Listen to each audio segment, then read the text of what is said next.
பாப்பான தின்ன விட்டு எழுந்து ஓடிரு ஓடிரு ஓடிரு செத்திரு வீட்டுக்கு போனாலும் துட்டு வேணும். ஒரு மொட்டை விளக்குமான தூக்கி அடிக்க வராளே. ஆமா அடிக்க வராளே.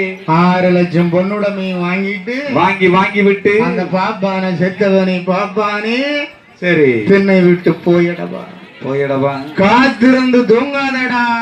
சரி கழுவடி நாய போலவே இன்னும் ஒரு நிமிஷம் தமரும். ஆனால் நான் என்ன செய்வேன் தெரியுமா? என்ன செய்வேன்?